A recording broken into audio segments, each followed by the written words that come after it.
સમાજ સેવા, કરુણા અને નિસ્વાર્થ ભાવના પર્યાય સમાન અશોક મિશ્રાજીને તાજેતરમાં તેમની અવિરત માનવસેવા બદલ પ્રતિષ્ઠિત મહામાનવ એવોર્ડથી સન્માનિત કરવામાં આવ્યા છે। આ પ્રસંગે ગુજરાત અને દેશના વિવિધ ક્ષેત્રોના નામાંકિત મહાનુભાવોએ હાજરી આપી અશોક મિશ્રાજીના કાર્યોને બિરદાવ્યા હતા।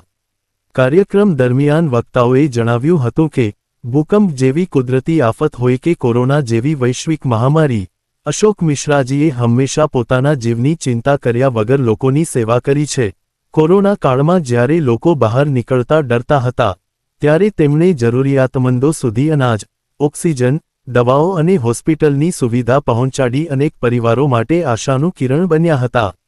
માત્ર આરોગ્ય જ નહીં, પરંતુ ગરીબ બાળકોના શિક્ષણ માટે પણ તેમનું યોગદાન અતુલનીય રહ્યું છે।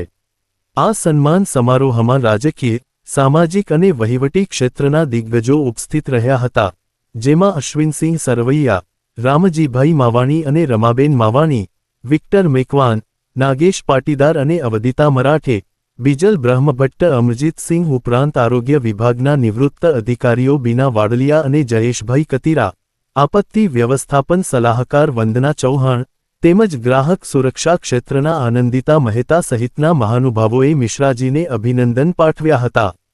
સન્માન સ્વીકારતા અશોક મિશ્રાજીના વ્યક્તિત્વ વિશે જણાવાયું હતું કે તેમણે ક્યારેય જાતિ કે ધર્મના ભેદભાવ રાખ્યા વિના માત્ર માનવતાને જ પોતાનો ધર્મ માન્યો છે।